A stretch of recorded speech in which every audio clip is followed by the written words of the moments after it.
Welcome to PRAJNA SPARKS special series 59 Days of Healing, where we explore one maxim from the Tibetan Lojong text, 7 points for healing dualistic mind, each day, to integrate the practice into our lives. Today is day 49. We are in the midst of point 7, tips. Maxim 49 reads, always meditate on whatever gets you worked up. You could work with just this maxim for weeks, months, a year. There's an endless source of material because what happens when we view the world dualistically is something's always getting us worked up. Dualistic mind tries to fix it or tamp it down or control it, and that just makes it worse. There's another way to go about it. Work with whatever gets you worked up right in the middle of your spiritual practice. So this term, always meditate on, can mean a lot of different things, depending on the practice instructions you have, those that you're familiar with, whatever you find as a support in being able to encounter people that dualistic mind is trying to convince you are difficult, situations it's trying to convince you are insurmountable, whatever it may be. This phrase, always meditate on it, is asking us to find the ways to habituate, to become familiar. That's what this term meditate means in the original Tibetan. So we become familiar or habituate ourselves to ways to be increasingly graceful in the face of whatever is getting us worked up. At first, it might mean run in the other direction and sit in a closet for a while until it goes away and we are a little calmer. We're always riding on an edge in our practice that we can stretch and expand by the mere act of being willing to stay with discomfort in all of the different things that work us up. If we're also engaging in formal meditation practices like shamatha, which is tranquility practice, or any of the various kinds of insight practice, the vipassana that's common in Western convert Buddhist centers, as well as different styles in Asia, the vipassana styles of Mahayana practice, the more elaborate imaginative practices, be they metta practices, four immeasurables practices, yidam practice, deity meditation practice. All of these are ways to lay a groundwork that gives us the creativity, inspiration, and grace to meet all of the things that work us up from a place of curiosity, wonder, and learning. That sounds great. It may not feel great, and that's fine. Healing doesn't always feel great. We do start to see an impact fairly quickly when we combine our everyday life and formal practice.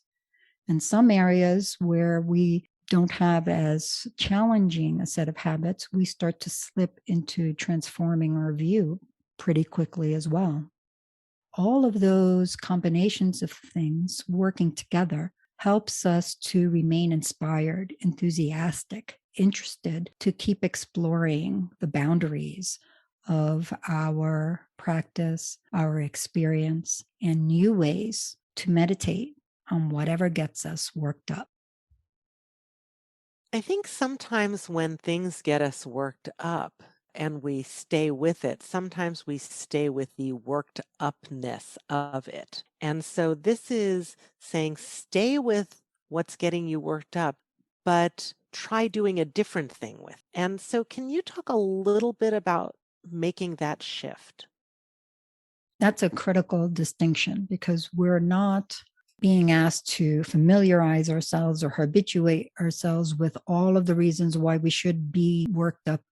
That's not what this is saying, obviously. What it's saying is take whatever it is that's getting you worked up into your practice In some ways, it's similar to the maxim we saw earlier, taking advantage of this sort of sudden surprise that kind of stops the mind and naturally creates a pause in dualistic thinking's machinations. This one may not necessarily have that built-in shock value. This one is more suited to things that are a thorn in the side. Somebody who's really bugging you at work all the time, something about you that you wish were different in the way you engage somebody. And what it's saying is, instead of making whatever is working you up the problem, this is a shift that says there is no problem. The more we meditate on what's getting us worked up, the more we start to see how those machinations of dualistic mind and the habits it's already laid into our consciousness are what's making us feel worked up.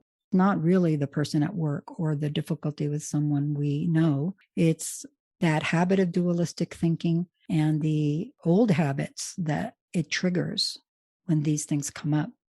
Through meditation practice, we start to do different things to unlearn those habits that are harmful and find new ways to work with that energy of being worked up internally so that we can meet the outer circumstances with more grace and ease and curiosity.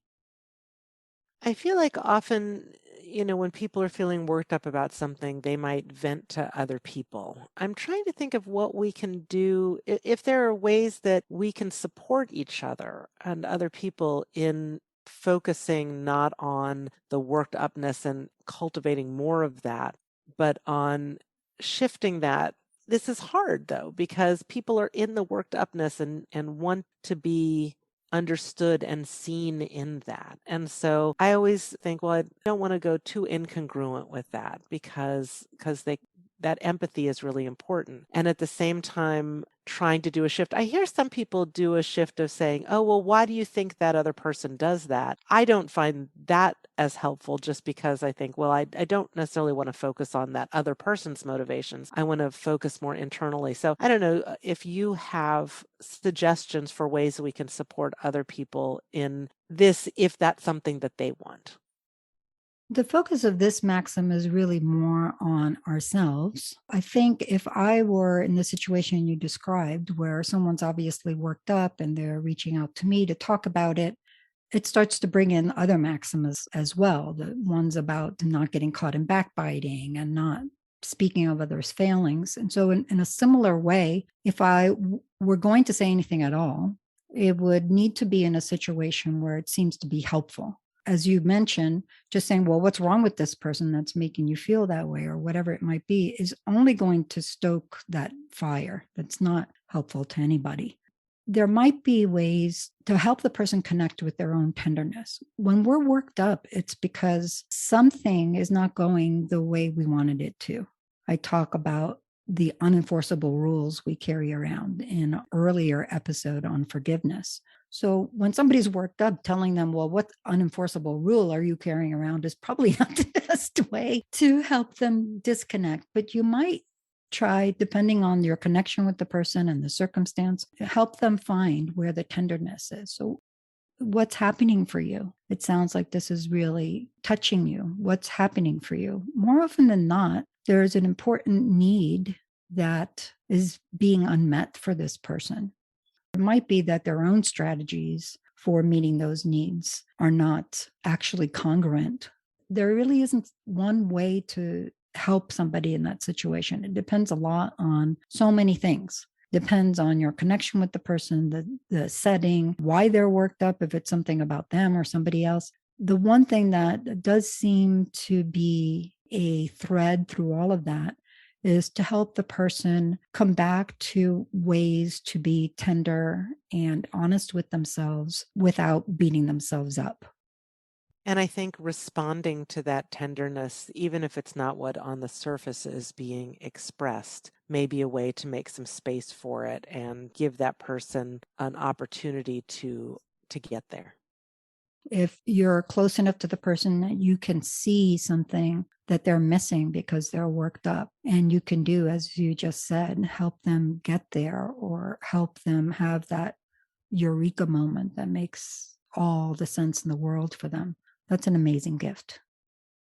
This has been Yeshe and Tanya on day 49 of PRAJNA SPARKS Special Series 59 Days of Healing. Tune in daily for more maxims from the Tibetan Lojong text, 7 Points for Healing Dualistic Mind. Check the episode notes for more resources, follow us on Twitter, Instagram, and Facebook at PRAJNA SPARKS, and email us, sparks@prajnafire.com, with any questions. May all beings benefit.